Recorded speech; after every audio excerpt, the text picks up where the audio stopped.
ассалому алайкум бинандагони гиромӣ. нашри муфассали барномаи иттилооти ахборро бо хабарҳои дохил ва хориҷи кишвар манзури шумо мегардонем. таваҷҷӯҳ намоед ба сархати гузоришҳо. сарвазири ҷумҳурии тоҷикистон қоҳир расулзода бо муовини сарвазири ҷумҳурии қазоқистон Роман Скляр мулоқот намуд. ҳамкориҳои тоҷикистону қазоқистон тақвият меёбанд. дар шаҳри душанбе ҷаласаи комиссияи байни ҳукуматии тоҷикистону қазоқистон оид ба ҳамкориҳои иқтисодӣ баргузор гардид. ин ҳамкориҳо имрӯз низ бо ҳукумати ҷумҳурии қазоқистон густариш ёфта истоданд. барномаи миёнамуҳлати рушди ҷумҳурии тоҷикистон барои солҳои 2021-2025 муаррифӣ карда шуд. наврӯз дар ҷумҳурии тоҷикистон ба шарофати истиқлоли давлатӣ ва сиёсати фарҳангпарваронаи асосгузори сулҳу ваҳдати миллӣ пешвои миллат президенти ҷумҳурии тоҷикистон муҳтарам Эмомалӣ Раҳмон эҳё гардид. шукӯҳу шаҳомати тоза пайдо кард ва ба яке аз ҷашнҳои бузургу муқаддаси миллии мардуми тоҷик табдил ёфт. фарҳанги ориёӣ дар тимсоли наврӯз ба ҷаҳониён ҷашнеро бахшидааст ки бар пояи меҳру садоқат, хираду заковат ва адлу адолат бунёд гардида ақлу мантиқро бар ҷаҳру зулмат пирӯз гардонидааст. тоҷикистон ватани наврӯз аст ва тантанаҳои наврӯзӣ ҳамчун оғози корҳои баҳорӣ ва файзу баракати сол ба ҳамагон нерӯи тоза мебахшанд. гузориши ҳамкорони мо. ҷашни наврӯз аз ҷумлаи муҳимтарин ва муқаддастарин оинҳои миллии тоҷикон мебошад ки дар худ тамоми шукӯҳу азамати таъриху тамаддуни кӯҳани моро таҷассум менамояд. дар ин айёми баҳорӣ мардуми мо ба тозаву озода намудани хонаи худ машғул шуда гулгашту хиёбон ва боғу майдонҳоро ободу хӯрам мегардонанд. либоси нав ба бар менамоянд ва ҳамдигарро бо дилу нияти нек ва орзуи зиндагии осудаву хайру баракати хонадон бо фарорасии соли нави аҷдодӣ, омадани баҳор ва оғози мавсими кишту кор табрик менамоянд. ҷавҳар ва ҳикмати наврӯз ифодагари ормонҳои муқаддас ва неки миллӣ аз қабили эҳсоси гарми муҳаббат ба марзу буми аҷдодӣ, худогоҳиву худшиносӣ ва ватандориву ватанпарастии мардуми мо мебошад.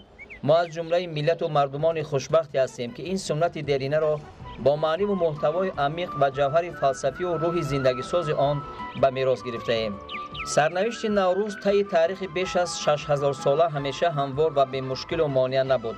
дар ин муддати тӯлонӣ ҷашнгирии наврӯзро борҳо бо сабабҳои гуногун дар минтақаҳои мухталифи олам манъ медоштанд ва ё маҳдуд мекарданд.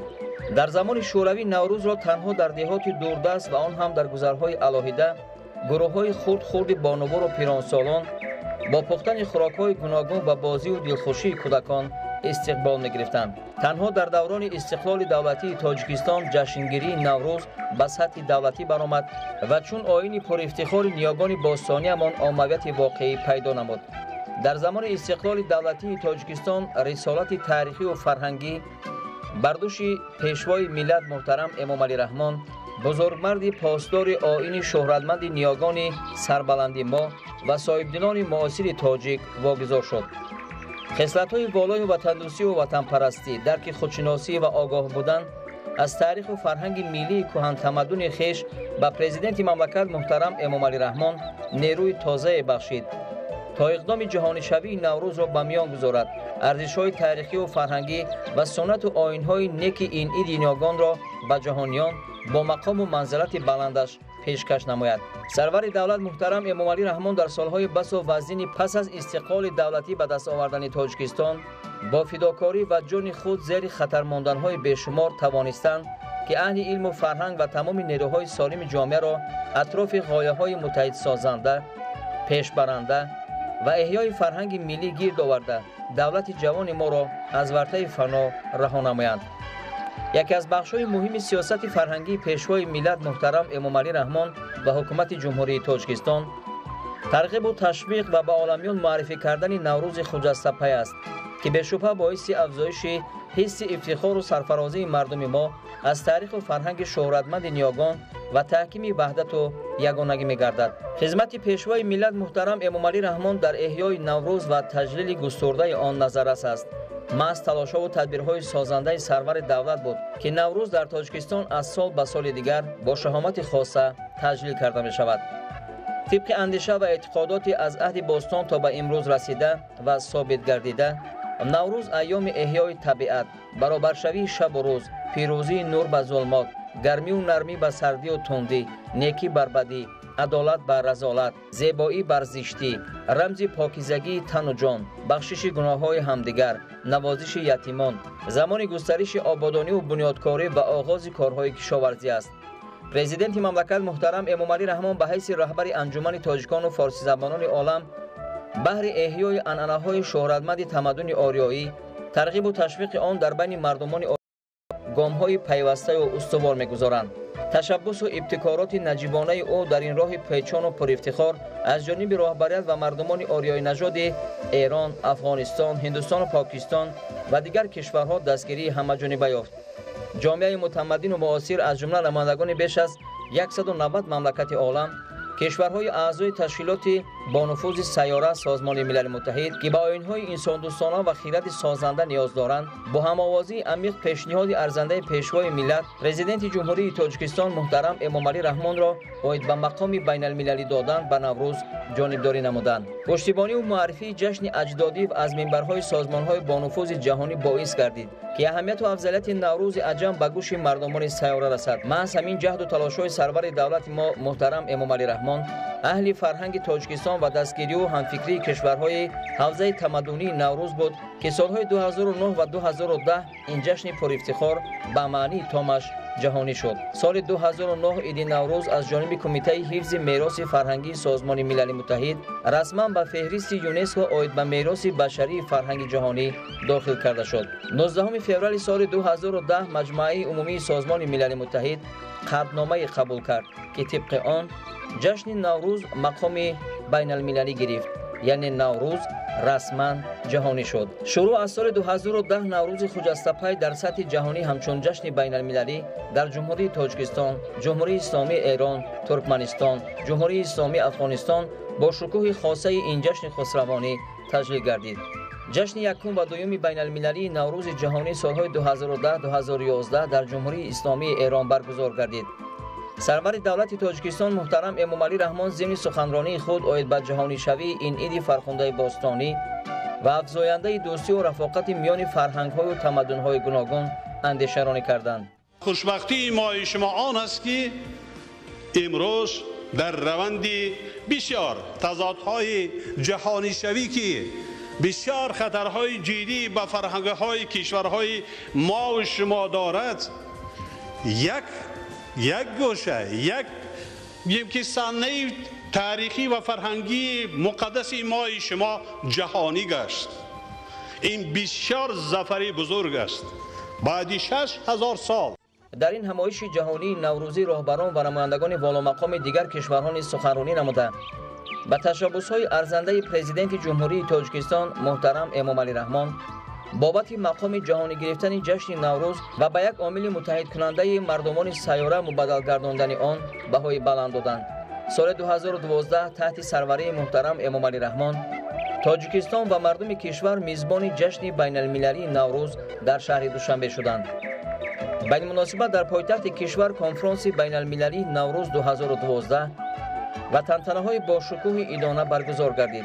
برای اشتراک در این تنتنه‌ها به تاجیکستان سران دولت‌های افغانستان، ایران، پاکستان و دیگر مهمانان عالی مقام از زیاده از 40 کشور و 35 سازمان منطقوی و جهانی تشریف آوردند.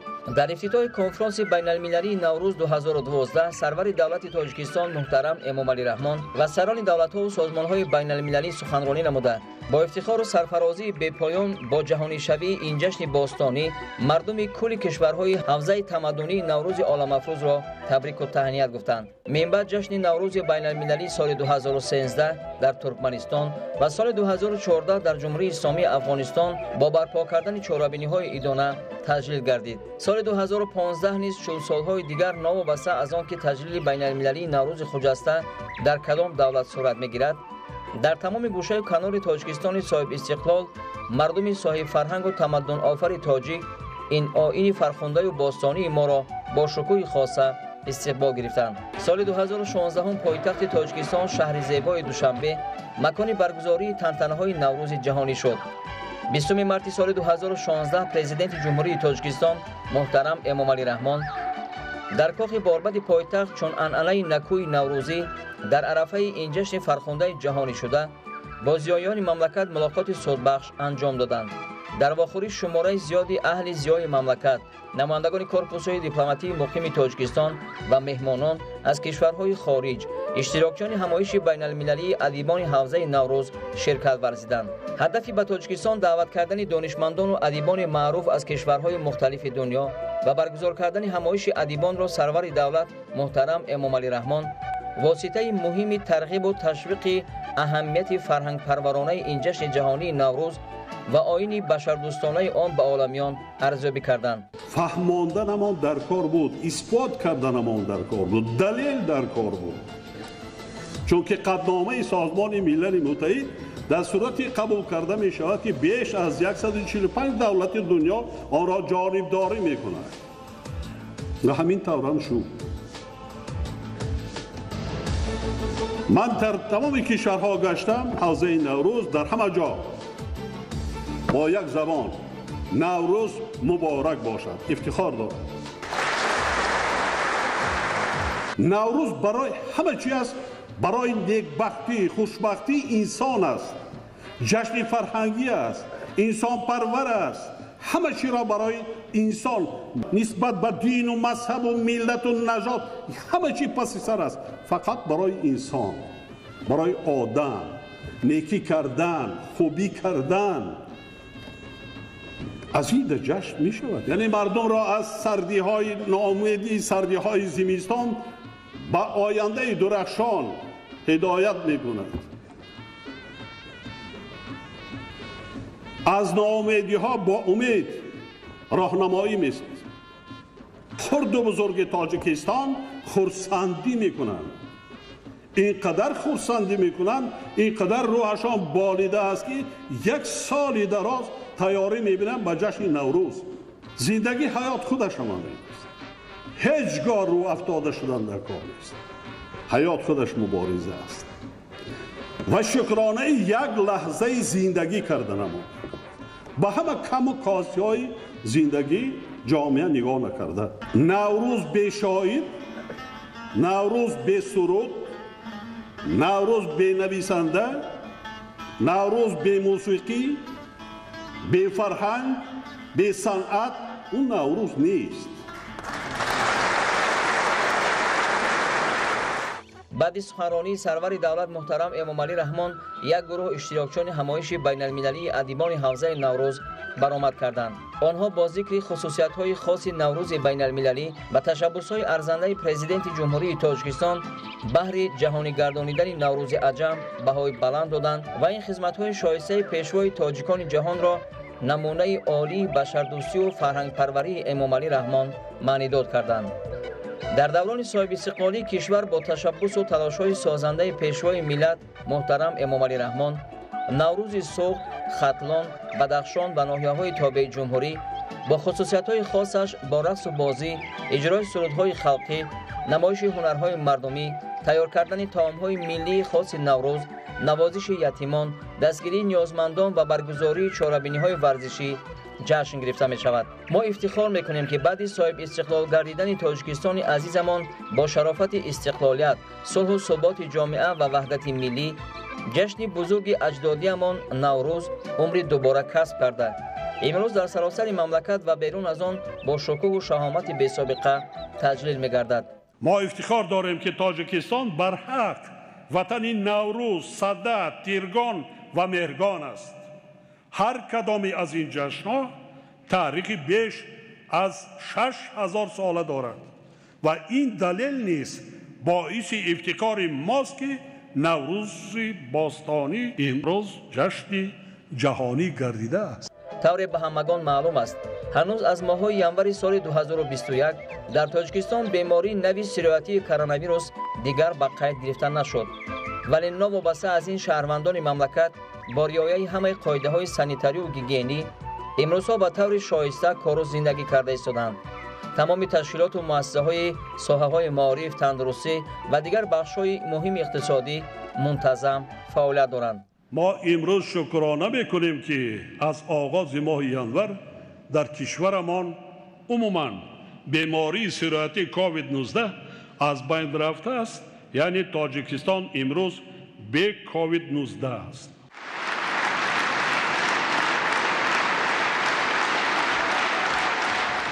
ба хотири таҷлили ҷашни наврӯзи байналмилалӣ аз пойтахти мамлакат шаҳри зебову баҳороғӯши душанбе сар карда, ҳамаи шаҳру ноҳияҳои кишвар қабои идона ба бар намуда барои таҷлили ҷашни наврӯзи байналмилалӣ бо дастовардҳои арзандаи меҳнатӣ омодагӣ мегиранд.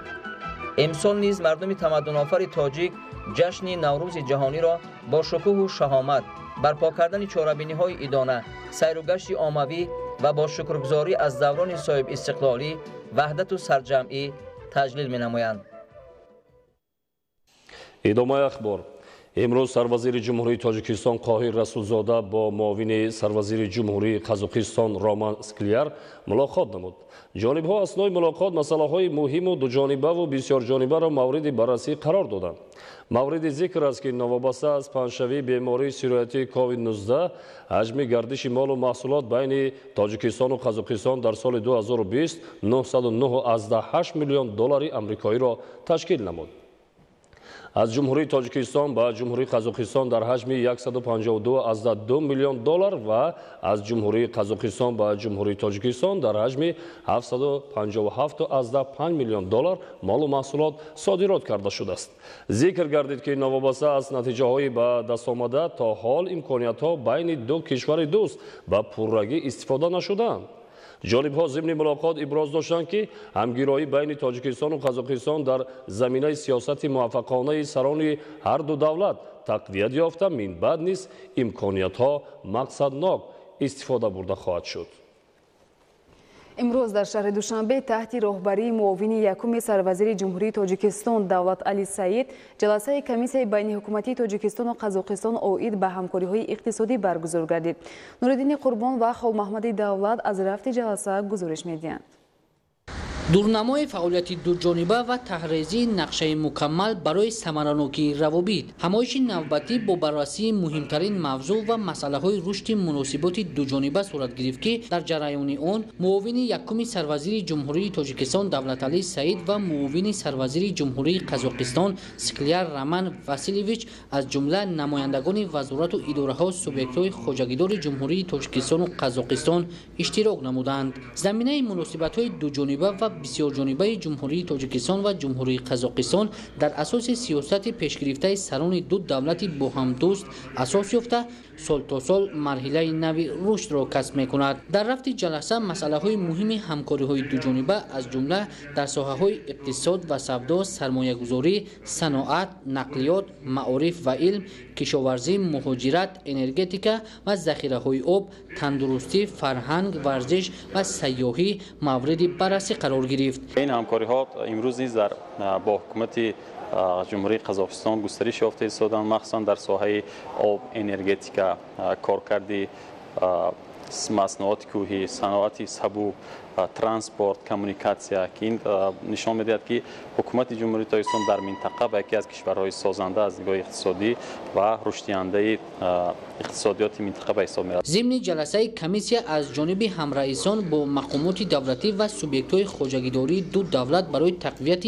همکاری‌های متقابلا سودمند و مهیا نمودن شرایط مساوی برای افزایش گردش سودای دو جانبه دستور و سفارش‌های مشخص داده شد. جلب سرمایه، بنیاد کارخانه‌های مشترک صنعتی، استفاده امکانات‌های موجوده به نفع دو کشور، افزایش گردش سودای خارجی و غیره در کار جلسه از مسائل مهم بود. جمهوری قزاقستان یکی از شریک اساسی استراتژی جمهوری تاجیکستان به حساب می رود که گردش سودای خارجی جمهوری تاجیکستان با جمهوری قزاقستان تقریبا $910 میلیون را تشکیل می‌دهد و جمهوری گردش سودای خارجی با جمهوری قزاقستان در جای دوم در گردش سودای عمومی جمهوری تاجیکستان می باشد و از این لحاظ قید کردن ضرور است که رابطه اقتصادی و برقرار نمودن رابطه اقتصادی با جمهوری قزاقستان برای سیاست اقتصادی جمهوری تاجیکستان نهایت مهم می باشد و همزمان بازار جمهوری قزاقستان برای استحصال کنندگان جمهوری تاجیکستان نهایت бозори муҳим арзёбӣ мегардад. дар фарҷоми кори ҷаласаи комиссияи мазкур протоколи ҷаласаи 16-уми комиссияи байниҳукуматии Тоҷикистону Қазоқистон оид ба ҳамкориҳои иқтисодӣ ба имзо расид. ҳамзамон байни вазорату идораҳо 4 санади нави ҳамкорӣ аз ҷумла созишнома байни Бонки Авроосиё, ҷамъияти саҳомии кушодаи ширкати алюминии тоҷик ва ҷамъияти саҳомии Қазақ Экспорт ба имзо расид, ки дар оянда ҷиҳати тақвият ва густариши муносибатҳои Тоҷикистону Қазоқистон заминаҳои меъёриву ҳуқуқиро фароҳам меоранд. Нуриддини Қурбон, Холмаҳмади Давлат, Фирӯзи Мусо барои барномаи ахбор. дар паёми президенти ҷумҳурии Тоҷикистон ба Маҷлиси олии ҷумҳурии Тоҷикистон ҳукумати мамлакат вазифадор гардида буд, ки барномаи миёнамуҳлати рушди ҷумҳурии Тоҷикистон барои солҳои 2021-2025-ро қабул намояд. имрӯз дар шаҳри Душанбе бо иштироки намояндагони вазорату идораҳо, шарикони рушд ва коршиносони соҳа муаррифии ин барнома доир гардид. Манучери Сулаймон ва Меҳрӯзи Ҷумъа гузориш медиҳанд. дар вазорати рушди иқтисод ва савдои ҷумҳурии Тоҷикистон бо иштироки намояндагони вазорату идораҳо, шарикони рушд, коршиносони соҳавӣ муаррифии лоиҳаи барномаи миёнамуҳлати рушди ҷумҳурии Тоҷикистон барои солҳои 2021-2025 ҷамъомад доир гардид. таъкид намуданд, ки дар партави сиёсати хиратмандонаи асосгузори сулҳу ваҳдати миллӣ, пешвои миллат, президенти ҷумҳурии Тоҷикистон муҳтарам Эмомалӣ Раҳмон, ҷумҳурии Тоҷикистон ба марҳилаи нави рушд қадам ниҳода истодааст, ки ин бевосита ба самти татбиқи 4 ҳадафи умумимиллӣ расидан ба истиқлолияти энергетикӣ, раҳоӣ аз бумбасти коммуникатсионӣ ва табдил додани кишвари транзитӣ тадбирҳои зарурӣ марҳила ба марҳила амалӣ гардида, ҷиҳати расидан ба дигар ҳадафу афзалиятҳои миллӣ қадамҳои устувор гузошта шуда истодааст. барномаи миёнамуҳлати рушди ҷумҳурии Тоҷикистон барои солҳои 2021-2025 дар асоси таҳлили ҳаматарафаи ҷумҳурии Тоҷикистон, имконият, ҳадафҳо ва дурнамои иқтисодиёти ҷумҳурӣ амалӣ гардид. лоиҳаи барномаи миёнамуҳлати рушди ҷумҳурии Тоҷикистон барои солҳои 2021-2025 бо назардошти таҷриба ва сабақҳои андӯхтаи барномаи қаблӣ аз ҷониби намояндагони вазорату идораҳои давлати, коршиносони миллӣ ва байналмилалӣ дар шакли нав таҳия гардида, он идомабахши тадбирҳои ҳукумати ҷумҳурии Тоҷикистон дар самти таъмини ҳадафу афзалиятҳои рушди миллӣ маҳсуб меёбад. дар давраи татбиқи барномаи миёнамуҳлати рушди ҷумҳурии Тоҷикистон барои солҳои 2016-2020 татбиқи ислоҳоти назаррас ва ҷалби фаъоли сармоя барои таъмини рушди устувории иқтисодӣ дар сатҳи 7% замина гузошта, дар соли 2020 суръати рушди иқтисодиёти кишвар 4,5% таъмин гардид. дар соли 2020 суръати рушди истеҳсоли маҳсулоти саноатӣ аз нишондиҳандаи давраи миёнамуҳлат 1,3 маротиба афзуда, истеҳсоли маҳсулоти кишоварзӣ 1,6 маротиба зиёд гардид.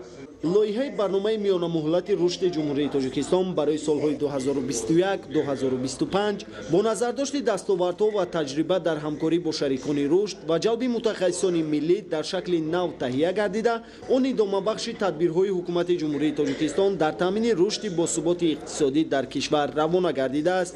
хусусияти фарқкунандаи лоиҳаи барномаи миёнамуҳлати рушди ҷумҳурии Тоҷикистон барои солҳои 2021-2025 дар он мебошад, ки дар барномаи нав ҷиҳати иҷрои дастури супоришҳои асосгузори сулҳу ваҳдати миллӣ, пешвои миллат, президенти ҷумҳурии Тоҷикистон муҳтарам Эмомалӣ Раҳмон вобаста ба захираву имкониятҳои бузурги истифода нашуда боби алоҳида бо дарҷи манбаъҳои иловагии рушди ҷумҳурии Тоҷикистон дарҷ гардидааст. дар ҷамъомад ҳамчунин таъкид гардид, ки барномаи миёнамуҳлати рушди ҷумҳурии Тоҷикистон барои солҳои 2021-2025 ҳукумати ҷумҳурии Тоҷикистон сиёсати пайгиронаи ислоҳоти иқтисодиро идома дода, ҷиҳати ноил шудан ба ҳадафҳои стратегӣ, афзалиятҳои миллӣ ва таъмини беҳдошти сатҳи зиндагии мардуми кишвар, ҷалби фаъоли бахши хусусӣ ва ҷомеаи шаҳрвандӣ ҳамкориҳои ҳамаҷониба боз ҳам тақвият бахшида мешавад. Манучери Сулаймон, Меҳрӯзи Ҷумъа, Мақсади Мақсад, Ахбор. мавзӯи дигар, дар асоси қарорҳои раиси шаҳри Душанбе, иншооти мавҷудаи кӯчаи айнии ноҳияи Шоҳмансур, ки солҳои зиёд арзи ҳастӣ намуда, фарсуда ва ба талаботи имрӯза номувофиқ гардида буданд, пурра бартараф ва дар ҷояшон иншооти нав бунёд шуда истодааст. Сохтмончун иброз доштанд, ки то даҷлили ҷашни 30-солагии истиқлоли давлатӣ корҳои ба зиммадоштаашонро дар кӯчаи айнӣ пурра ба анҷом мерасонад. гузориши Садрзин Сироҷиддин. در اساس نقشه گنرالی شهر دوشنبه در کوچه عینی ناحیه شاه منصور بیش از 50 قسم بناهای استقامتی بلندوشانه و انشاءات معماری و خدمترسانی بنیاد شده ایستاده است. موافق به بناهای بنیاد شونده و با نظرداشت اهالی در کوچه مذکور بنیاد انشاءات اجتماعی از جمله مؤسسه های تعلیمی میانه عمومی، کودکستان، میدانچه های ورزش، میدانچه برای بازی کودکان و دیگر انفراساختاری ضروری جریان دارد. روند ساختمان در همه بناها از روی طلبات حکومت مملکت و مقامات اجرایی حکومت دولتی شهر دوشنبه تحت نظارت متخصصان سرریاست معماری و شهرسازی شهر دوشنبه قرار داشته. شرکت‌های ساختمانی در استفاده سنگ‌های آرایشی، شیشه‌های یکخیره، تیره‌ها و دیگر مصالح در آرایشات نمای بناها از روی لایحه تصدیق گردیده موظف شدند. برای بنیاد بناهای بلندوشانه استقامتی در کوچه عینی ناحیه شاه منصور شهر دوشنبه زیاده از 15 شرکت ساختمانی وطنی جلب گردیدند. عین زمان ساختمان همه بناها در کوچه عینی آغاز گردند و در بیشتر آنها ساختمان در عرفه انجام‌یابی قرار دارد. بناهای به نقشه گرفته شده از 16 تا 25 آشیانه را در بر گرفته از روی لایحه تصدیق نموده سرریاست معماری و شهرسازی شهر دوشنبه بنیاد شده ایستادند. مسائل ساختمانی انشاءات‌ها در موافقت با سرریاست معماری و شهرسازی شهر دوشنبه استفاده می‌گردند. در هر انشاءات مورد نظر از 100 تا 200 ساکن از گوشه و کنار مملکت کار میکند. مورد به تذکر است که قبلا در کوچه مذکور همگی بناهای 3-5 آشیانه موجود بود. اینک چنین انشاءات پورا برطرف و در جایشان بناهای خوشتر و زمانوی قامت افروختند. بهر اجرای سپارش‌های پروتکلی رئیس شهر دوشنبه محترم رستم امامعلی در کوچه مذکور جلسه سیاری ستاد کاری سرریاست معماری و شهرسازی پایتخت برگزار شد. در جلسه روند کارهای ساختمانی، طرح آرایش نمای بیرونی انشاءات، پیوستکنی بناها به خطهای مهندسی، خاصه برقرسانی، آب و کاریزی و گرمیدهی، اینچنین تشکیل دیگر انفراساختاری در لایحه وارد گردیده مورد بررسی قرار داده شده. نمونه مصالح در آرایشدهی بنا و انشاءات استفاده شونده، تیره‌ها، فروزانک‌های روشنی دهنده، ستونپایه‌ها و تخت سنگ‌های گرانیتی پیشنهاد کرده شد. در صورت امروزه که با اشتراک رهبران شرکت‌های ساختمانی کوچه اساسی کوچه عینی برگزار گردید، ما ساختمانچی‌ها را وادار نمودند که اساساً بنای استقامتی را با کمیونیکاسیون شهری پیوست نماییم. طبق لایحه تصدیق گردیده ما وظیفه‌دار گردیدیم که بنای استقامتی خود را طبق لایحه تصدیق گردیده و در مدت مقرر گردیده پیوست نماییم. همزمان قید گردید که در نمای بنای استقامتی شیشه‌های یک رنگه، سنگ‌های سفالی و باری‌های عنصرهای ملی به انجام رسانیده شود. بنیادی بنا و انشاءات در مجموع نظام شهرسازی در پایتخت مملکت شهر دوشنبه تحت نظارت قطعی قرار داشته. هر کار و عمل موافق طرح تصدیق گردیده و در اساس نقشه گنرالی شهر دوشنبه انجام داده می شود. کمیسیه سرریاست معماری و شهرسازی شهر دوشنبه با نظرداشت شماره آشیانه، خانه و طلبات به خدمترسانی ها، طرح و تشکیل انفراساختار شرکت های ساختمانی را موظف نمود که کارهای منفرش‌کنی اطراف، استفاده سنگ های گرانیتی در راهرفها و کبودیزارکنی نزد بنا را تنها بعد پورا پیوست نمودن خطهای مهندسی انجام دهند. شرکت ما در همین کوچه عینی 6 بلوک بنای 16 آشیانه ساخته شده است. در 3 بلوک کارهای نمای بنا رفته شده است. تا همین نوروزی به آخر میرسانیم. 3 بلوک دیگر کارهای آهن بتونی به انجام رسیده نمای بنا سر کردیم. در جلسه سیاری ستاد نمایندگان از ساختارهای وابسته از جمله آب و کاریزی، شبکه‌های برقی، گرمیدهی، بازرسی دولتی اتومبیلی و راهبران و مسئولان شرکت‌های ساختمانی اشتراک نموده بهر سری وقت و با صفت انجام یافتن کارها مبادله افکار نمودند. روشنی شبانه در اساس قرار رئیس شهر دوشنبه باید در همه بنا و انشاءات موجوده تامین کرده شود. در این زمینه گفته شد که شرکت‌ها را ضرور است از لامپ‌های یک خیله استفاده نموده آرایش شبانه بناها را یک رنگ تامین نمایند. همین ترتیب در دیگر کوچه و خیابان و شهرک و محله‌های پایتخت جاری می باشد و این عامل در زیبایی بیشتر شهر زمینه می‌گذارد. صدرالدین سراج‌الدین اهل‌دین کریم برای برنامه اخبار. در زمینه جمعیت دارای مسئولیت محدود اتحادیه استحصالی نساجی تاجیک کارگاه استحصالی متاع ملی ادرس به فعالیت آغاز نمود.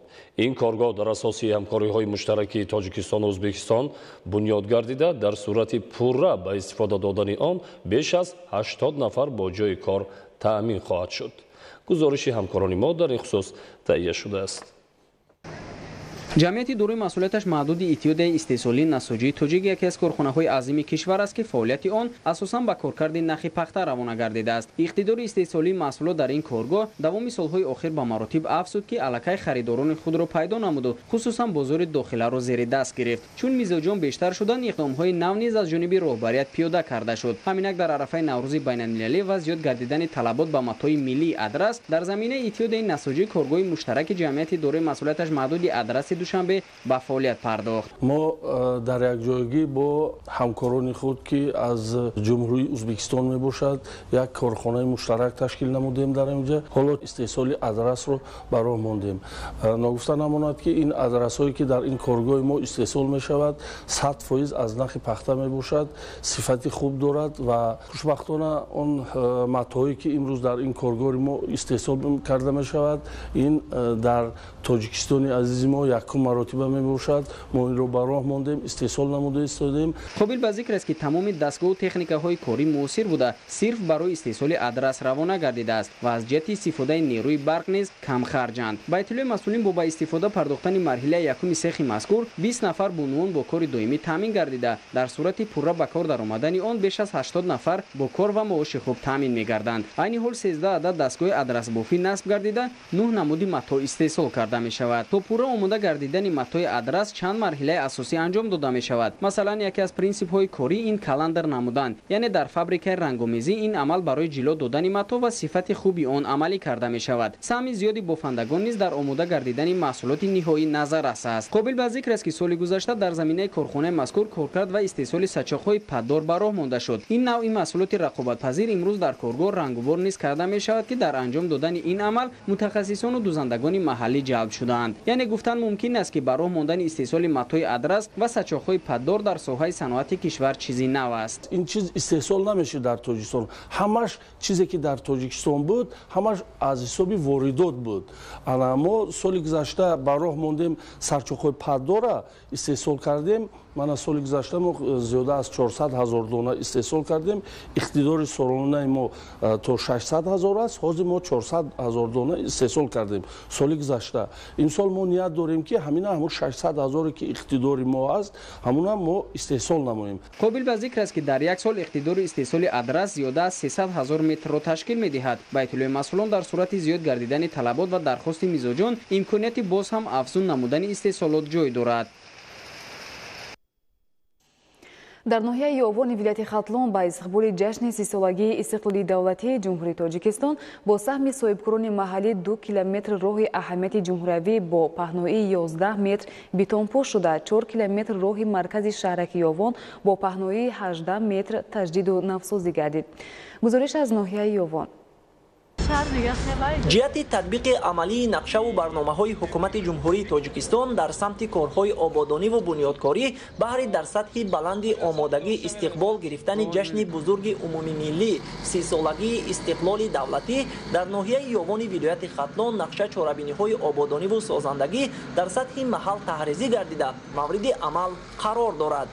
در همین دایره با مقصد استقبال سزاوار از استقلال میهن از جانب مسئولین مقامات اجرایی حاکمیت دولتی ناحیه یاوان و سهم صاحبکاران محلی 2 کیلومتر راه اهمیت جمهوریوی داشته با پهنایی 11 متر اسفالت پوش گردیده، 4 کیلومتر راه مرکز شهرک یاوان با پهنایی 18 متر تجدید و از نوسازی شده. در این سمت کارهای سازندگی با مرام ادامه دارد. با تشبث مقامات اجرایی حاکمیت دولتی ناحیه یاوان و دستگیری و اقدام خیرخواهانه صاحبکاران وطنی یک قطار کارهای نظررس به اتمام رسیده ایستاده است. از جمله انشاءات‌های نوی ساختمانی، همچنین آبادانی، کبودی زارکنی و پیش از همه یک کاری خیلی بزرگی که از طرف کارخانه سیمنت غیور با تشبث صاحبکار وطنی اکبر غلامов роҳҳои ҳудуди шаҳрак аз салтпӯш шуда истодаанд. ва ҳамчунин бояд қайд намоем ки дигар соҳибкорони ноҳияи ёвон низ дар ин арафа тавонистанд чандин корҳои назаррасеро ба итмом расонанд. бунёду азнавсозии роҳҳои мошингард, сабзу хӯрамгардонии шафати роҳҳо ва дигар бунёдкориву созандагиҳо дар ноҳияи ёвон хуб ба назар мерасад. ин ҳама ҷидду ҷаҳди сокинони ноҳия бо мақсади истиқболи арзанда аз ҷашни 30-солагии истиқлоли давлатӣ ва таъмини зиндагии шоистаи мардум мебошад. сокинон рушди тамоми соҳаҳои мамлакат, баромадан аз бумбасти коммуникатсионӣ ва дигар самтҳои иқтисодии мамлакатро бениҳоят муҳим арзёбӣ намуда, азм доранд ки бо заҳмату меҳнати софдилона ва нерӯи бунёдкоронаи хеш дар рушди босуботи хоҷагии халқи кишвар ҳиссаи муносиби худро гузоранд. қобили зикр аст ки баробари дигар шаҳру ноҳияҳои мамлакат дар ноҳияи ёвон низ аз ҳисоби маблағҳои буҷаи маҳаллӣ, соҳибкорон ва маблағҳои мутамарказ вусъати корҳои сохтмонӣ дар даҳҳо иншооти таъиноти гуногун ҷараён дошта, соҳибкорону сохтмончиён дар ҳамкорӣ бо мутахассисони соҳа иҷроиши корҳоро мувофиқи талаботи меъмориву шаҳрсозӣ анҷом медиҳанд. айни замон корҳои бунёдкорӣ дар биноҳои маъмуриву истиқоматӣ, толору майдончаҳои варзишӣ, ҳаммом, кошонаи ҳусн, муассисаҳои томактабӣ, симхонаҳои иловагӣ дар назди муассисаҳои таълимӣ, бунгоҳҳои тиббӣ, таъмиру азнавсозии роҳу пулҳои мошингузар ва дигар марказҳои савдову хизматрасонӣ идома дорад ки дар онҳо садҳо нафар сокинони маҳаллӣ ба кор ҷалб гардидаанд. тавре қаблан иттилоъ дода будем, дар ҷаҳорчӯби механизми ҷаҳонии дастрасии одилона ба ваксинаҳои ташкилоти умумии ҷаҳонии тандурустӣ бар зидди бемории COVID-19 дар ҳаҷми 192,000 воя ваксинаи ширкати британиягии Oxford AstraZeneca ба ҷумҳурии Тоҷикистон ворид гардид. бо сабаби он ки баҳсу мунозираҳо дар баъзе давлатҳои Аврупо оид ба таъсири манфии ин намуди ваксина зиёд гаштанд, имрӯз ба хотири равшанӣ андохтан ба ин масъала дар вазорати тандурустӣ ва ҳифзи иҷтимоии аҳолӣ нишасти матбуотӣ доир гардид. зулфия раҳимзода маълумоти бештар медиҳад. ضمن نشست مطبوعاتی نمایندگان مسئول وزارت تندرستی و حفظ اجتماعی اهالی ابراز داشتند که سنه آغاز گذراندن واکسن در مملکت معین کرده نشده است. جمهوری تاجیکستان که اعضای تشکیلات عمومی جهانی تندرستی است، وضع و هنگامه را که در اطراف واکسن شرکت بریتانیایی اکسفورد استرازنگا به میان آمده است، در یک جایگی با نمایندگان تشکیلات عمومی جهانی تندرستی پیگیری می‌نماید و عین زمان از گذراندن معرکه امگذرانی و استفاده این نمود واکسن دست نکشیده است. جمهوری تاجیکستان در این روز از این واکسن دست نمیکشد و جمهوری تاجیکستان برای گذراندن این واکسن تمامی مکانیزمی که تیار شدن گذراندن است دیده شده است، تیار است. امروز اخباراتی که ما از تشکیلات تندرستی جهانی گرفتیم، در تشکیلات تندرستی جهانی در نزد کمیته فارماسیوتی جلسه مشخص اویدی تمام اوریزایی که از واکسن در اروپا دیگر دولت‌ها شده است دیده برآمده می‌شود و باز از طرف تشکیلات تندرستی جهانی و تمام دولت‌هایی که واکسن را استفاده بردند و استفاده بردنی هستند معلومات مشخص اوریزه‌ها پیشنهاد کرده می‌شود. اطلاع داده شد که تشکیلات عمومی جهانی تندرستی تا حال یگان دلیل ربط داشته واکسن استرازنیکا را با لخته‌شوی خون دریافت نکرده است و از کشورهای دسترس نموده این نمود واکسن درخواست کرده است تا استفاده واکسن را قطع ننمایند. نمایندگان تشکیلات عمومی جهانی تندرستی و خزینه کودکان سازمان ملل متحد در جمهوری تاجیکستان اطلاع دادند که سنجش‌های تکراری و نظارت حالت شخصان واکسینه گرفته در همه دولت‌هایی که از این نمود واکسن استفاده کرده اند ادامه دارد. گذراندن واکسن در همه دولت‌ها اختیاری می باشد. گذراندن ایمونیزاسیون برای واکسن کووید 19 این اختیاری است. در تمام دنیا از آن جمله در جمهوری تاجیکستان هم اختیاری است هم بی پول است. در نزد وزارت تندرستی جمهوری تاجیکستان کمیته درباره با قیدگیری نظارت کردن مانیتورینگ کردن تمامی بعد واکسن گذراندن اوریزه‌ها باشد اگر هسته و تمامی بعد واکسن گذراندن منمی گروه کاری مانیتورینگ کرده هر یک اوریزه کس را به خط میگیرند و ما همچون اعضای تشکیلات تندرستی عمومی جهانی باید که های عرضه واکسن باشد، باید که با تشکیلات تندرستی عمومی جهانی پیشنهاد نماید. 192,000 воя ваксинаи ширкати британиягии Oxford AstraZeneca ки ба ҷумҳурии Тоҷикистон ворид гардид бо шароити хуби нигаҳдории вояҳои ваксина таъмин аст ва муҳлати нигаҳдории он 6 моҳро ташкил медиҳад. айни замон корҳои омодагӣ ва омӯзиши 6,000 кормандони соҳаи тандурустие ки ба эмгузаронӣ ҷалб карда мешаванд идома дорад. ҷумҳурии Тоҷикистон дар асоси чаҳорчӯби механизми COVAX бояд 630,000 воя ваксина дастрас намояд ва харидории дигар намуди ваксинаҳо аз Россия ва ҷумҳурии мардуми Чин низ дар назар дошта шудааст. Зульфия Раҳимзода, Меҳрӯзи Ҷумъа, Фирӯзи Мусо, Ахбор. дар ноҳияи Варзоб корвони саломатӣ ташкил карда шуда гурӯҳи табибон ба ҷамоатҳои деҳот рафта сокинонро аз ташхиси тиббӣ гузарониданд. ҳадафи иқдоми корвони саломатӣ дастрас намудани хизматрасонии тиббии баландсифат ба сокинони минтақаҳои дурдаст мебошад. гузориш аз ноҳияи Варзоб. кӯмаки аввалияи санитарию эпидемиологӣ дар якҷоягӣ бо беморхонаи марказии ноҳияи Варзоб дар деҳаи харангони болои ҷамоати деҳоти Садриддин Айнӣ корвони саломатӣ ва гардиши хонагиро ба роҳ монданд. дар ин маърака 10 нафар табибони ботаҷриба иштирок намуда ва беш аз 200 нафар сокинон кӯмаки ройгони аввалини тиббию санитарӣ расониданд. кормандони ихтисосҳои гуногуни тиббӣ дар ин иқдом иштирок намуданд. сокинон тавонистанд аз хидматҳои духтурони асабшинос, дилшинос, духтури занона, терапевт ва духтури кӯдакона истифода баранд. аз ҷумла барои аҳолӣ ташхиси фавқусадо, рентген ва гузаштани кардиограмма ройгон анҷом дода шуда, инчунин маслиҳату машваратҳо дода шуд. бояд зикр кард ки ҳадафи иқдоми корвони саломатӣ ин дастрас намудани хизматрасонии тиббии баландсифат ба сокинони минтақаҳои дурдаст мебошад. дар доираи нақша чорабинӣ мо кормандони муассисаҳои кӯмаки аввалии тиббии санитарии ноҳияи Варзоб ва кормандони беморхонаи марказ тасмим гирифтем ки дар яке аз деҳаҳои дурдасти ҷамоати Садриддин Айнӣ, деҳаи харангони боло, бо мутахассисони маҳдуд корвони саломатиро амалӣ намоем. он барои ёрӣ расонидан ба аҳолӣ баҳри ошкор кардани бемориҳои эҳтимолӣ ва таъин намудани табобати саривақтӣ равона шудааст. корвони саломатӣ бо мақсади пешгирии беморшавии аҳолӣ ва баланд бардоштани фарҳанги тиббии ҷомеа гузаронида шуд. ҳамчунин зикр шуд ки сафари мутахассисони ботаҷриба ба ҷамоатҳои шаҳраку деҳоти ноҳия имконият медиҳад ки сокинон аз маҳалли худ берун нарафта ташхису машварат гиранд. бо назардошти солимии ҷомеа ва ҳифзи иҷтимоии аҳолӣ инфраструктураи муассисаҳои тиббӣ ва ҳифзи иҷтимоии аҳолӣ дар ноҳияи Варзоб мунтазам тавсия ва таҳким бахшида мешаванд. дар шаҳри бохтар мусобиқаи вилоятии ҳарбӣ варзишии ҳомии ватан баргузор гардид ки дар он ҷавонони синни даъватӣ дар ҳайати 16 даста аз рӯи намудҳои гуногуни варзишӣ қувваозмоӣ намуданд. идомаи мавзӯъ дар гузориши ҳамкорони мо. бахшида ба ҷашни 30-солагии истиқлоли давлатии ҷумҳурии Тоҷикистон дар маркази вилояти Хатлон шаҳри Бохтар миёни ҷавонони синни даъватӣ мусобиқаи вилоятии ҳарбӣ варзишии ҳомии ватан гузаронида шуд ки дар он ҷавонон аз шаҳру ноҳияҳои Бохтар, Қубодиён, шаҳри Тус ва Носири Хусрав иштирок намуданд.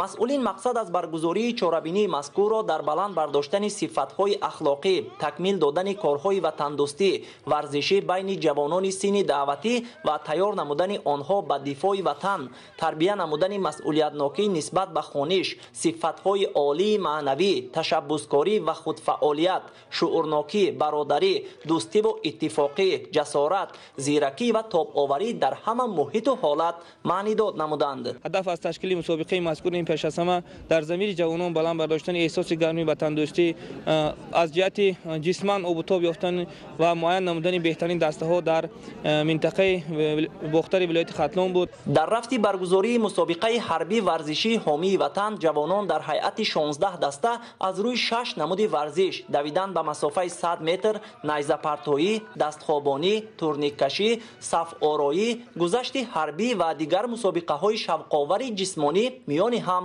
қувваозмоӣ намуданд. қобили зикр аст ки баҳри дар сатҳи баланд баргузор гардидани чорабинии мазкур дар маҷмаъаи варзишии Хатлон аз ҷониби масъулини раёсати кор бо ҷавонон ва варзиш ва муассисаи давлатии мактаби варзишии рақами 1 вилояти Хатлон шароитҳои мусоид фароҳам оварда шуда буд. гуфта шуд ки дар доираи амалигардии барномаи давлатии тарбияи ватандӯстӣ ва таҳкими ҳуввияти миллии ҷавонон дар ҷумҳурии Тоҷикистон барои солҳои 2018-2022 баргузории мусобиқаи ҳарбӣ варзишии ҳомии ватан дар дигар минтақаҳои кишвар низ дар назар дошта шудааст. аз рӯи натиҷагирии доварон дар мусобиқаи امروزه از میان 16 دسته جوانان شهر باختر سزاوار جای اول، ناحیه قبادیان جای دوم و دسته ناحیه شهر توز مقام سوم را اشغال نمودند. تورعلی صاحب نظر، پرویزی سفر از ولایت ختلان برای برنامه اخبار. бахшида ба таҷлили наврӯзи байналмилалӣ дар муассисаҳои таҳсилоти олӣ ва миёнаи касбӣ шаҳру ноҳияҳои мамлакат ин ҷашни миллӣ бо хусусиятҳои хосаш ки аз ниёгон мерос мондаанд доир гардид. гузориши хабарнигорони мо. наврӯз рамзи покиву ободӣ, оғози рӯзи наву эҳёи дубораи табиат ҳамчун ҷашни миллии тоҷикон дар замони соҳибистиқлолӣ мақому манзалати бештар касб намуд. дар донишкадаи сайёҳӣ, соҳибкорӣ ва хизмат наврӯзи ҷаҳонӣ дар сатҳи баланд таҷлил карда шуд. ҳозирин иброз доштанд ки бо дастгирӣ ва таваҷҷӯҳи хосаи пешвои миллат муҳтарам эмомалӣ раҳмон ин ҷашни миллӣ мақоми байналмилалӣ гирифта, эътибору нуфузи ин ҷашни ориёӣ ҳамасола афзун мегардад. аҳамияти вижаи таҷлили наврӯзи байналмилалӣ дар он аст ки ҷавонони мо боз ҳам дарк кунанд ки мо миллати соҳиб фарҳанг, соҳиб тамаддун, соҳиб китоб, соҳиб илму соҳиб маърифат ҳастем ва ин ҷашн аз ҳамаи ҷашнҳои миллии мо дида суннату русуму одобу анъанаҳои хосеро дорад ки сирф миллии тоҷикиянд ва хушбахтона то имрӯз боқӣ мондаанд. наврӯз ки барои мардуми тоҷик оғози рӯзи нав, фасли наву соли нав ба ҳисоб меравад. воқеан хурду бузург аз омадани фасли баҳор ва оғози бедоршавии табиат хушҳолӣ намуда наврӯзи ҷаҳониро бо рӯҳияи болида ва хушиву хурсандии хотирмон истиқбол мегиранд. мардуми сарбаланду бо фарҳанги тоҷик ин ҷашни аҷдодиро бо оғози фасли зебоии сол, баҳор, бо сарҷамъию якдилӣ ва анҷом додани амалҳои хайру эҳсон, оғози кишту кори баҳорӣ истиқбол мекунанд. дастурхони наврӯзӣ ғанитарин дастурхон миёни идҳо маҳсуб ёфтад. дар рӯзҳои таҷлил аз ҷашни кӯҳан мардум дастурхони ҳафсину ҳафшин оро медиҳанд. дастурхони идона нишона аз фаровонӣ ва серию пурӣ дар саросари мамлакат дарак медиҳад. бояд гуфт ки ин ҷашн таърихи беш аз 6000 сола дорад ва кӯҳантарин оини миллӣ дар ҷаҳон ба шумор меравад. абдулҳамиди назир, баҳодури қурбонзода, шаҳри душанбе, ахбор. муҳимият ва асолати ҷашни наврӯз дар он зоҳир мегардад ки ин иди аҷдодӣ давоми мавҷудияти беш аз 6000 сола дар баробари пурра нигоҳ доштани оину анъанаҳои худ, номи таърихию мантиқии худро то имрӯз нигоҳ дошта ба сифати ҷашни муттаҳидӣ ва садоқату муҳаббати инсонҳо шинохта шудааст. суннат ва расму оини ҷашни наврӯзи байналмилалиро ки аз 7 шину 7 син суманак ба кишту кори баҳорӣ омодагӣ гирифтани марди деҳқонро пеши назар меорад, дар хони наврӯзии донишҷӯёни донишгоҳи аграрии тоҷикистон ба номи Шириншоҳ Шоҳтаймур ба таври васеъ инъикоси худро ёфта буд. аз ҷониби донишҷӯён дар гӯшаҳои алоҳида хӯрокҳои мансуб ба ҷашни наврӯзро омода намуда пешниҳоди иштирокдорон гардонда шуд ки ин худ аз қадимӣ будани ҷашни наврӯзи байналмилалӣ шаҳодат медод. зимни табрикот ба ҷашни наврӯзи байналмилалӣ таъкид карда шуд ки наврӯз рамзи рӯзи нав, ибтидои соли нав ва иқдому амалҳои нави ободонию тозакориҳост. истиқбол ва ҷашни наврӯз аз суннатҳои қадимтарини мардуми ориёӣ буда то замони муосир арзишҳои худро гум накардааст ва мардум онро ҳамчун иди суннатӣ ва фарурасии соли нав бо шодмониву сарфарозӣ дар шаҳру деҳот бо базму тараб ҷашн мегирифтанд. аз наврӯз то наврӯз дастоварду муваффақияти илмии олимон ва омӯзгорони донишгоҳи аграрии тоҷикистон назаррас арзёбӣ карда шуд. бино ба андешаи таърихнигорон дар айёми наврӯз ба эстетика ва беҳдошти риоя намудан низ аз шартҳои таҷлили наврӯз мебошад. ҳамаи ин аз он шаҳодат медиҳад ки наврӯз ҷашнест ки бевосита ба табиат пайванди ногусастанӣ дорад. боиси ифтихори мардуми кӯҳанбунёди тоҷик аст ки ба шарофати истиқлолу озодӣ наврӯз ин ҷашни ниёгони соҳибфарҳанги мо эҳьё гардида мазмуну моҳияти нав пайдо кардааст. омӯзгорону донишҷӯёни коллеҷи техникии донишгоҳи техникии тоҷикистон ба номи академик муҳаммад осимӣ низ ҷашни наврӯзи байналмилалиро бо риояи расму оинҳои некаш таҷлил карданд. маълумоти таърихӣ баёнгари он аст ки ниёгони мо ҳанӯз аз замонҳои қадим рӯзи аввали солшумории шамсиро рӯзи нахустини баҳор, бедоршавии табиат, олами наботот, оғози киштукор ва такмилу танзими олам медонистанд. донишҷӯён хӯрокҳои миллии мансуб ба ҷашни наврӯзро омода намуда пешниҳоди иштирокчиён гардониданд ки ба ин чорабинӣ шаҳомати хоса бахшид. иштирокчиён аз хони ҷашнӣ дидан карда ба маҳорат ва ҳунари донишҷӯён баҳои баланд доданд. тибқи маълумоти муаррихон наврӯз ба унвони ҷашни шодиву нишод ва пирӯзии равшанӣ бар зулмот зикр шуда барои таҷлили он барномаҳои хоса аз ҷумла покизаву و تازه نمودن خانه و منزل زیست، بخشیدن گناه یکدیگر و مانند اینها مقرر شده بودند. جوان پسران باشند با تشکیل چرابینی‌های ورزشی از قبیل گشتینگیری، بندکشی، دستخوابانی و دیگر نمودهای ورزشی نیز در این چرابینی فرهنگی مشغول بودند. наврӯз яке аз ҷашнҳои маъруф ва мондагори қавмҳои ориёинажод аст ки таърихи тӯлонӣ дорад. дар миёни ҷашнҳои миллӣ наврӯз аз лиҳози аҳамиятнокӣ ва анъанавӣ буданаш мавқеи муҳимро гирифтааст. имрӯз наврӯз ҳамчун рӯзи аввали соли миллӣ шинохта шудааст. дар донишгоҳи техникӣ ба номи академик муҳаммад осимӣ наврӯзи ҷаҳонӣ дар сатҳи баланд таҷлил карда шуд. иштирокдорон иброз доштанд ки бо дастгирӣ ва таваҷҷӯҳи бевоситаи пешвои миллат муҳтарам эмомалӣ раҳмон ин ҷашни миллӣ мақоми байналмилалӣ гирифта эътибору нуфузи ин ҷашни ориёӣ ҳамасола боло меравад. дар инҷа аз тарафи донишҷӯён ихтироъҳои худро нишон доданд, дастовардҳои худро ва инчунин ҳамаи он маводҳое ки барои тайёр кардани кадрҳои ояндаи соҳаи техникӣ лозим буд ба инҷа ба марзи тамошобинон гузошта шудааст. наврӯз нидои асрҳо аз фарҳанги инсонмеҳварии мардуми тамаддунофари тоҷик аст ва арзгузории он мояи ифтихори ҳар шаҳрванди мамлакат мебошад. ҳамчунин дар муассисаи давлатии литсеи касбии махсуси маъюбон ҷашни наврӯз бо як шукӯҳу шаҳомати хоса чун дигар муассисаҳои таълимӣ ҷашн гирифта шуд. наврӯзи хуҷастапай аз ҷашнҳои кӯҳани тоҷикон маҳсуб ёфта дар солҳои соҳибистиқлолӣ суннатҳои хосаи наврӯзӣ эҳё гардиданд. намоиши тантанавии наврӯзӣ дар ҳавлии муассиса бо сабку таровати хоса ҷолиб идома ёфт. дар инҷо дар гӯшаи тибқи анъанавии қадима ба тарзи ҳафтсину ҳафтшин аз меваҷоту сабзавот дастархони наврӯзӣ ороста шуд. наврӯз яке аз ҷашнҳои таърихӣ ва фарҳангии миллати тоҷик ба шумор меравад ва имрӯзҳо дар тамоми гӯшаву канори кишвари азизи мо ин ҷашн бо як шукӯҳу шаҳомати хоса ҷашн гирифта шуда истодааст ва бо иқдоми роҳбарияти муассисаи давлатии литсеи касби махсуси маъюбон имрӯз дар муассиса ҷашни наврӯзӣ ҷашн гирифта шудааст бо он мақсаде ки хонандагоне ки дар ин муассиса таҳсил мекунанд имконияти маҳдуд доранд ва аз табақаи ниёзманди ҷомеа таҳсил фаро гирифта шудаанд. барои рӯҳбаландии онҳо, барои фориғболии онҳо ин маъракаи фарҳангӣ таҷлил карда истодааст. наврӯз ба унвони иди баҳор ва эҳёи табиат дар кулли кишварҳои осиёи марказӣ ҷашн гирифта мешавад. ёдовар мешавем ки муассисаи давлатии литсеи касбии махсуси маъюбон барои касбомӯзӣ ва тайёр намудани мутахассисони баландпоя аз ҳисоби шахсони ниёзманди ҷомеа, маъюбон, ятимон, бепарасторон ва нафароне ки волидонашон маъюби гурӯҳи 1 ва 2 мебошанд фаъолият менамояд. назрулзода иброҳим аҳлиддини карим барои барномаи ахбор. ин ҷашни аҷдодиро ки рамзи муҳаббату зебоӣ, сафову покизагӣ ва саховату некист, мардуми ноҳияи Рашт бо меҳнати бунёдкорона ва шукӯҳу шаҳомати тоза истиқбол мегиранд. наврӯзи аҷам бузургтарин ҷашни миллии мост ва хушбахтона дар замони соҳибистиқлолӣ бо ибтикори пешвои муаззами миллат муҳтарам эмомалӣ раҳмон боз шукӯҳу шаҳомоти ин ҷашн бештар гардид. мо шоҳиди он ҳастем ки имрӯз дар саросари кишвар мардум барои дар сатҳи буланди сиёсиву фарҳангӣ таҷлил намудани ҷашн омодагӣ гирифта истоданд ва хушбахтона дар ноҳияи Рашт низ ин маърака ба хубӣ анҷом ёфта истодааст. ҷашни наврӯзи хуҷастапайро аввалиншуда устодону донишҷӯёни донишкадаи омӯзгории тоҷикистон дар ноҳияи Рашт истиқбол гирифтанд. дар оғози чорабинӣ бо ширкати шоирону нависандагон дар толори донишкада маҳфили идона баргузор гардида аҳли адаб аз эҷодиёташон дар васфи наврӯз баҳору табиати зебоии кишвар ва муҳаббат ба ватани азизамон шеъру таронаҳо хонданд.